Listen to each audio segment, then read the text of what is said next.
اگه تو شغل‌هایی که تو این ویدیو بهتون میگیم مشغول به کار هستید، شاید بهتر باشه کم کم به فکر جایگزین باشید. نگی که نگفتی. با ظهور هوش مصنوعی آینده شغلی خیلی ها ممکنه روشن نباشه. طبق تحقیقی که دانشگاه آکسفورد انجام داده، 45% از شغل‌های امروزی تو 10 سال آینده به دلیل هوش مصنوعی یا از بین میرن یا نیروی انسانیشون به 1/10 میرسه. دنیا به شدت در حال تغییره و اگه حواستون نباشه ممکنه 10-15 سال آینده به خاطر شغلی که عمری روش زمان گذاشتید زمین بخورید. ازتون دعوت میکنم از زیر همین تصویر کانال رو سابسکرایب کنید، چون کلی ویدیوی مفید براتون داریم. کانال پاسخ. درود، به کانال پاسخ خوش اومدین. راننده ها از وقتی تاکسی اینترنتی در کمتر از 5 سال کل کشور رو احاطه کرد و عملاً تمام آژانس های تاکسی تلفنی شهرهای بزرگ رو ورشکسته کرد، شاید کسی فکر نکنه که حالاها تکنولوژی جدیدتری بتونه تاکسی های اینترنتی رو کنار بزنه. اما فناوری های جدید اینو نمیگن. اگه کارتون شامل رانندگی هر نوع وسیله نقلیه‌ای میشه، باید بدونید که شغلتون در 10-15 سال آینده حذف میشه. راننده های تاکسی، اتوبوس، کامیون، تاکسی اینترنتی و پیک‌ها در آستانه کامل تسخیر توسط هوش مصنوعی هستند. اگه فکر میکنید که اون تکنولوژی حالاها ایران رو احاطه نمیکنه، باید بگم عموم ایرانی‌ها تا سال 91 توی خواب هم نمیدیدند بیرون از خونه اینترنت داشته باشند. این در حالیه که سال 93 تصور موبایل و لپتاپ بدون اینترنت محال بود. قطعاً تو کشورهای توسعه یافته شغل راننده‌ها در حال نابودیه، چون فناوری خودروهایی که برای استراحت به توقف نیاز ندارند و 24 ساعته در جاده‌ها در حرکتند، همین الان آماده بهره برداریه. ناشران و چاپخونه‌ها، روزنامه‌ها دیگه مردن. سرعت اطلاع رسانی در اینترنت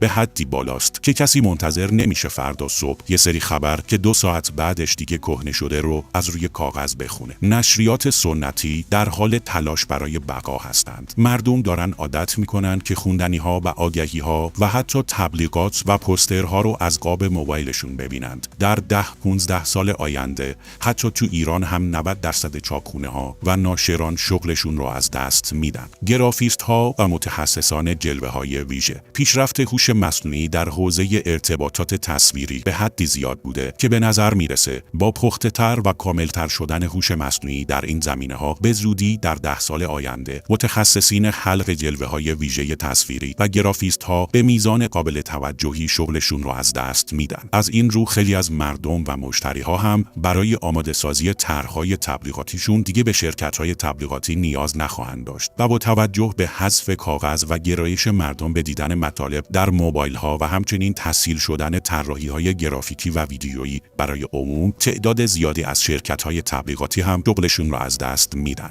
کارگران تولیدی‌ها، ورود هوش مصنوعی طوری اتوماسیون‌ها رو هوشمند کرده که به زودی ماشینالات تولیدی‌ها به حدی پیشرفت می‌کنند که تا 10 سال آینده نیروی انسانی کمتری لازم باشه. شاید فقط به کسی نیاز باشه که دستگاه‌ها رو روشن و خاموش کنه. کارخانه‌های آینده فقط یک انسان و یک سگ دارن. انسان غذا به سگ میده و سگ نمیذاره انسان‌های دیگه به ماشین‌ها دست بزنن. کارمندان بانک، بیشتر مردم الان خدمات بانکی رو آنلاین انجام میدن و فقط برای خدمات تخصصی ممکنه به بانک مراجعه کنند. در آینده تعداد خدمات بانکی که به صورت آنلاین صورت بگیره به حدی میرسه که دیگه بانک‌ها خیلی نیاز به استخدام کارمند ندارند و تعداد کارمندهای بانک‌ها نسبت به الان از نصف هم کمتر میشه. صندوقدارها، فناوری سلف چکاوت فروشگاه‌ها روز به روز بهتر میشه. فروشگاه‌ها دارن بدون نیاز به هیچ نیروی انسانی فعالیت میکنن و خرید شما خودکار از کارت بانکیتون کم میشه. این تو کشورهایی که فرهنگ مردمش بالاست و کسی دزدی نمیکنه، شاید تا 5 سال آینده کل کشورشون رو بگیره. ولی مطمئن باشید با پیشرفت در موارد امنیتی کم کم در ایران هم تو فروشگاه‌های بزرگ صندوقدار نمیبینیم. آژانس‌های مسافرتی، یادتونه مردم حتی برای پرداخت قبض آب و برق میرفتن بانک. از همون پرداخت قبض از طریق اینترنت شروع شد و رسید به اینجا که تقریباً 90% درخواست‌ها و خدمات اداری رو میشه از طریق اینترنت بدون مراجعه به واسطه مستقیم برای سازمان مربوط انجام داد. مثلا میتونی اگه کارت سوختتو گم کردی فقط از طریق اینترنت اقدام کنی. الان هم مردم برای بلیط گرفتن عموماً دیگه به آژانس‌های مسافرتی مراجعه نمی‌کنند. پیشرفت تکنولوژی در حدیه که به زودی با توجه به امکان رزرو هتل‌ها و ارائه تمام خدمات خدمات گردشگری در اینترنت دیگه نیازی به آژانس‌های مسافرتی نخواهد بود، مگه آژانس‌هایی که بتونن تورهای مسافرتی خوبی تنظیم کنند. خلبانان و سربازان نظامی. به دلیل تحریم‌ها این مورد ممکنه حالاها برای ایران اتفاق نیفته. البته امیدوارم به هر دلیلی تحریم‌ها دیگه نباشند، ولی جنگ‌ها حالا بیشتر با فناوری اداره میشن. هواپیماهای بدون سرنشین دقیق‌تر و امن‌تر هستند و انسان‌ها نقش کمتری دارند. در کشورهای پیشرفته و توسعه یافته هم به خلبانان و هم به سربازان کمتری نیاز خواهند داشت. به این لیست روز به روز اضافه میشه. پیگیری اخبار تکنولوژی و هوش مصنوعی به همین دلیل مهمه. تو ویدیوی بعدی میبینمتون.